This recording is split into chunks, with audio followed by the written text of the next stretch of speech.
number one motivator for a human being is the avoidance of discomfort. Last year, over 1 million new businesses started in America. By the end of this year, 90% of them will fail. You wanted to quit? A few times. But I believe there's not only a way to help companies survive, We will get through this, I promise. I hope so. but thrive. I'm Joe De Sena. I became a self-made millionaire with a pool cleaning business while I was in college. I then went on to Wall Street where I started my own trading firm. And in 2010, I created Spartan, a challenge that tests people physically and mentally. Spartan is in 45 countries and has changed millions of lives. I believe doing hard things breeds success. I now take that Spartan mentality and transform businesses. You want to be in the cleaning business, you got to get dirty. Everyone from Fortune 100 companies to the military come here to the farm. 700 acres of hell to confront their core issues head on. If we can't fulfill the orders that we get, then we can't grow as a company. My team and I are committed to helping them overcome their hurdles. The emotional weight of obstacles takes its toll. I identify their business problems, $3 million on the line, you forgot the order. Okay. I should have communicated a bit more instead of just yelling at you. and create punishing tasks This boat is loaded with holes. specifically designed to tackle the obstacles standing in their way. This drum, it represents your business. If they listen We leave nobody behind in business. and push themselves past their limits, they'll leave transformed with a fresh mindset and ready to grow their business when they get back home. I feel like we have some really great tools to go back to New York. But if they aren't committed to change, No speaking. It's all about communication. Let them communicate. their business could fail. It just gets me emotionally. I'm the person you called for help.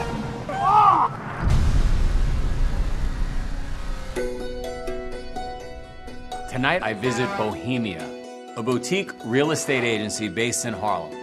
Good friends John and Sarah founded the company a decade ago, but a lot has changed in 10 years, including their bottom line. Just 2 years ago, their gross revenue was $9 million. Last year was half that, and they ran a net loss of nearly $400,000.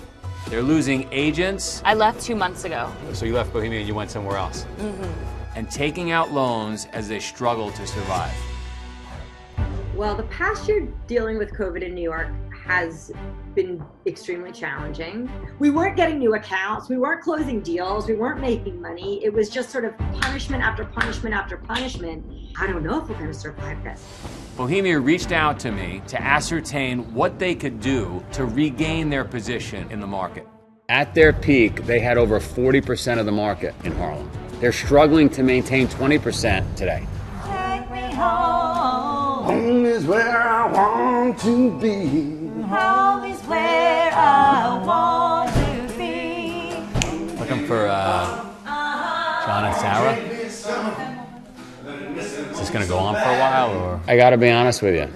It's hard to take this company seriously. Take me home. The founders are strumming a guitar, they're singing. John, Sarah, sorry to interrupt. Hey, how you doing, Joe? Joe, how are you? Nice to meet you. If they're serious about building this business, they gotta put down the instruments and they gotta get to work. Tell me about the business. Tell me. Well, it started really organically. I had a friend that had gotten into real estate, and he was like, I think you'd be great. A couple of years after that, I had a client who had just gotten out of college, and he thought, well, I'll just, rent apartments for a little while. You were a broker for her. Yeah. What percentage of sales, what percentage of rentals? Probably about 20-30% for sales now. Okay. How many brokers now you have right now, 100? About 80. At our peak, we had about 160 agents. We lost 70 or 80 agents in the course of a year or so. You guys took on a bunch of debt. I assume that debt started to grow during COVID? Yeah, it was mostly all during COVID. COVID related. Yeah. The entire world has taken hits. $1,000%. My business 45 countries, shut down overnight. You just got to roll with it, right? Yes. As artists, you got to roll. adapt. You got to adapt. You got to roll with it. And that's what we do. How much do you owe now? Over $500,000. $500,000. Yeah. Oof, it's a big number. Had COVID not hit, what were you bumping up against? Well, so there were rent regulatory changes in 2019 that changed many things for the landscape in New York City. You couldn't take application fees if you represented owners. So money that we were using really as cash to pay salaries and to keep the business afloat, that went away in one day. I heard you guys produced an album. That's right. We did. What did that cost? About 80 grand. Was the album a good idea, looking back? The singing's for charity. The album's for charity. It was to do some good. So I would say yes, it was the right decision. The album's not bringing in money, and right now you need money. $80,000 for a charity album is irresponsible for this company. You have to help yourself first before you can help others. This is new space as of when? As of A month and a half ago. Yeah. Yeah, we just moved. Oh, you just moved in? Yeah. Post-COVID. And we have an office as well in Washington Heights. Yep. But you're not really profitable right now. There's two ways you can go. You can go one way or the other, right? You're either growing or dying. So we decided to grow.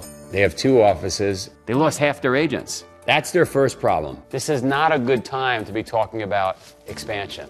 $500,000 in debt, very low revenue. I think you're on the bubble. I think this, I mean, I don't want to scare you, but I think it can go either way here at this point.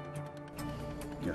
Everything is on the line for us. We have young families, both of us, but more than that, it's about when we decided to open the office, 10 plus years ago, it was to create a community of people that were giving back to their community. That is so important to us. It has to succeed. But to do that, you've got to be a sustainable business. Yes. Right? And you've got to exist tomorrow. Right.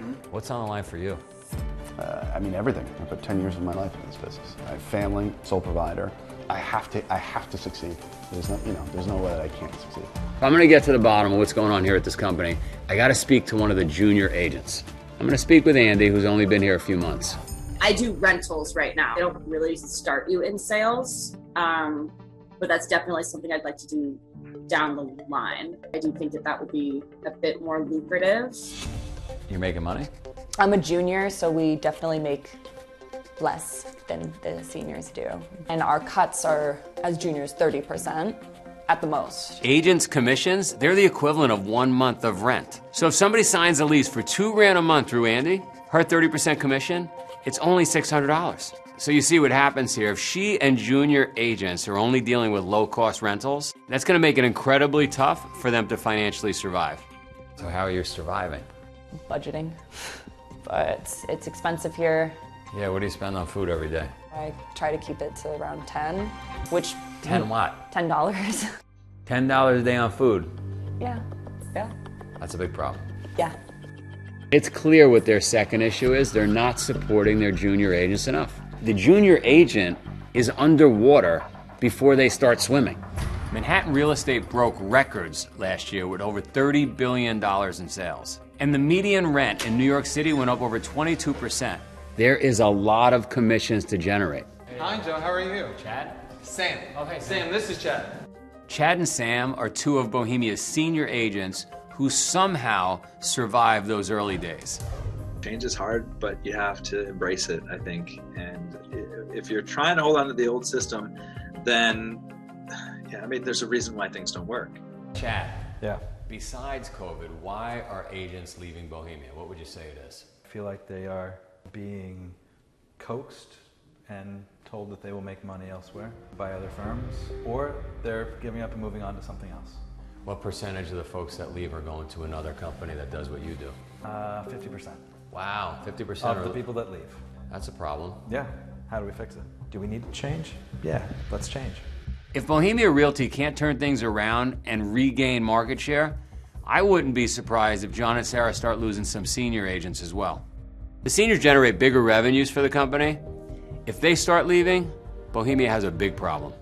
I need to see some of the product they're working with, so John, Sarah, and Andy are gonna take me to see one of their rental units. Most people would prefer to be on a higher floor. This is sort of quiet street. That's a better deal. And would I get new locks, or because it looks like we have a problem with the lock here? How does this work? How ridiculous is it that these agents go to show an apartment and the key they have doesn't work? Have another apartment on the 5th floor. I mean, it's obvious they need to update their systems. You can't think expansion when you need basic infrastructure, right?